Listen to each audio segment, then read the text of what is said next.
Ini adalah satu hal yang baik dan bisa juga jadi masukan sehingga siapapun di sini, kalau saya kira ya silahkan datang dan suarakan secara langsung. Dan ini pasti akan dituduh pencitraan. Dan saya percaya ini memang pencitraan. Saya yakin jika ini disebut sebagai mencuri spotlight, itu mungkin pikiran orang yang sesat.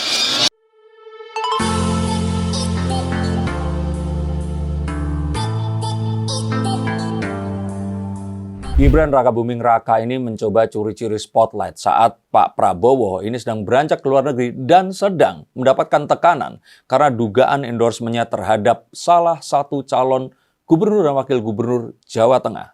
Paslon ya, ada dua orang ya, yaitu Jenderal Ahmad Lutfi dan Gus Yassin. Betulkah hal itu terjadi? Betulkah hal itu tepat? Karena kok bisa-bisanya, lengah sedikit saja, ini Gibran memunculkan sebuah program yang bernama Lapor Mas Wapres. Yuk kita langsung lihat menggunakan kartu-kartu saya. Ini pembenci Jokowi ini langsung auto ya ngata-ngatain, wah ini bahaya nih. Dan apa yang akan terjadi nanti jika dia memang betul-betul popularitasnya melebihi malah Pak Prabowo yang sekarang ini dianggap blunder dengan memberikan dukungan kepada salah satu pasangan cagup dan cawagup Jawa Tengah. Saya sih melihat nggak ada yang harus dibesar-besarkan ya, karena ini sepertinya adalah sebuah kewajiban. Kalaupun diberikan nilai plus, ya cukup diberikan nilai plus dan kita awasi saja. Karena kan belum kelihatan hasilnya. Ini baru ada hari ini dan biarkan dia bekerja. Kalau misalkan orang menjanjikan sesuatu, ya janjikan bisa saja. Silahkan dia melakukannya dan kalian atau kita nilai nanti. Tapi ini sebenarnya adalah hal yang sudah lama dilakukan. Dan populer memang di zaman Ahok atau Basuki Cahayapurnama kemarin. Saat orang-orang atau warga Jakarta ini boleh datang menemui beliau secara langsung dan mengeluhkan serta mengadukan apapun yang mereka rasakan kurang tepat dan perlu diberikan atensi dari wali kota atau gubernur saat itu. Maka ini bukan hal baru. Kalau namanya seseorang menjanjikan sesuatu, sambutlah ini dengan sesuatu yang positif dan yuk kita awasi saja nanti hasilnya akan seperti apa. Tapi akankah ini jadi sesuatu yang luar biasa? Kita harus tahu dan garis bawahi bahwa ini nggak hanya sifatnya itu aduan saja, tapi aspirasi atau saran itu pun juga diterima. Maka bayangkan seorang wapres yang umurnya belum genap 40 tahun, sudah 37 tahun, dan 10 tahun lebih muda dari saya, dan dia ini menjanjikan untuk mendengarkan serta mencoba untuk memfasilitasi apa yang dikeluhkan dan apa yang diusulkan. Maka saya pikir ini adalah satu hal yang baik dan bisa juga jadi masukan sehingga siapapun di sini, kalau saya kira ya silahkan datang dan suarakan secara langsung. Bahkan beliau juga membuka hotline untuk siapapun mengadukan apapun. Nah, kita tinggal nanti lihat nih, apakah betul ditindaklanjuti atau ditampung saja. Tapi ini jelas memberikan sebuah harapan yang memang saat-saat sekarang ini banyak dibutuhkan oleh masyarakat. Dan ini sebenarnya sesuai dengan spirit kerja dan kerja yang saya kira ini bukan dilakukan oleh Pak Jokowi ya. Tapi waktu Pak Jokowi itu muncul, ya landscape dunia ini dikuasai oleh para milenial. Yang memang mereka ini selalu berpikir untuk pikirkan nanti, kerjakan dahulu.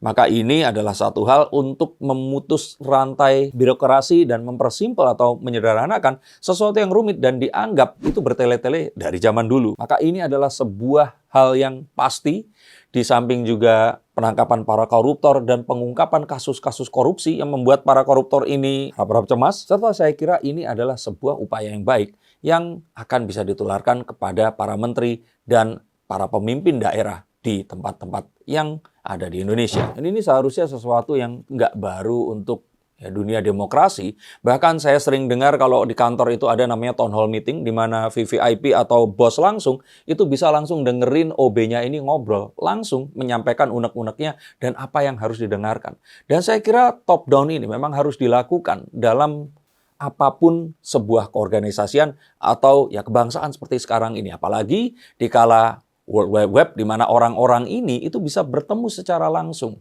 Kalian memfavoritkan atau ngefans dengan satu artis, kalian bisa komen langsung di laman Instagram mereka, dibaca oleh mereka secara langsung.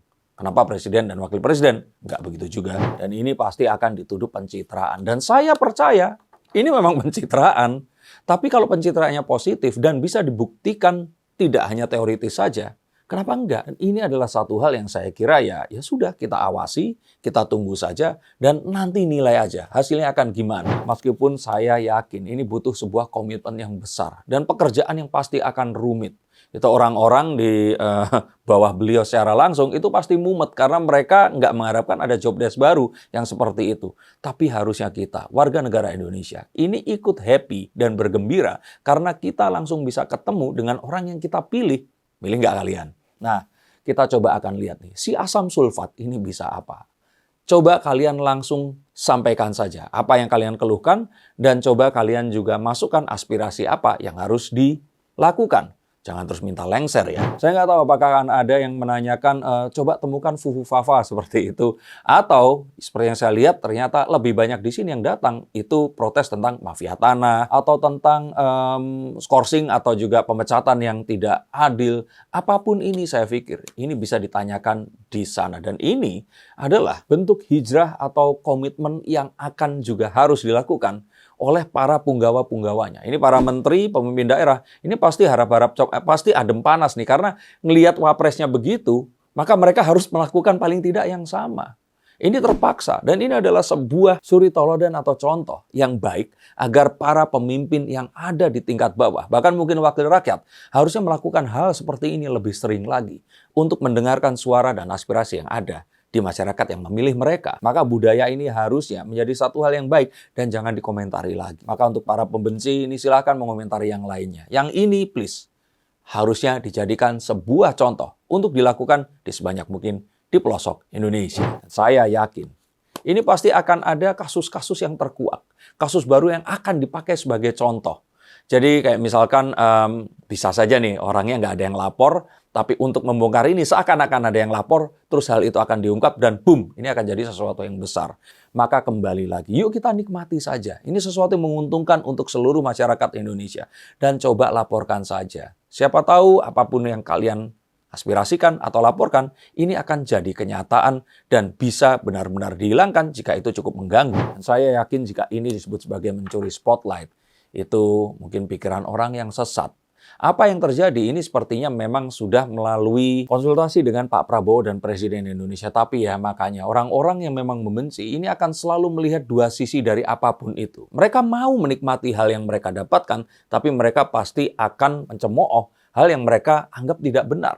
Misalkan mereka akan tetap menggunakan jalan tol, kereta cepat bus, tapi akan tetap protes tentang utang negara Indonesia di sosial media mereka. Dan saya yakin sekali akan banyak sekali kasus-kasus peti es yang tidak terbongkar, yang selama ini takut untuk dikuak. Maka akan ada pelapor anonimus dan ini akan dibuka. Dan saya yakin dalam waktu kurang dari 1 bulan, masih di tahun ini akan ada pengungkapan kasus yang sangat besar. Dan di sana akan ada artis yang akan ditangkap. Akan ada pejabat negara yang kita tidak kira dia melakukan, akan juga diproses. Dan ada banyak hal yang lain yang akan mengagetkan kita. Maka coba tulis tebakan kalian di bawah sini. Dan jika kalian yang dibacakan kartunya silahkan hubungi nomor di bawah sini juga. Izinkan saya membaca apapun yang jadi permasalahan kalian dan melihatkan jalan yang terbaik melalui kartu dan penglihatan saya. Terima kasih, sampai jumpa, dan salam.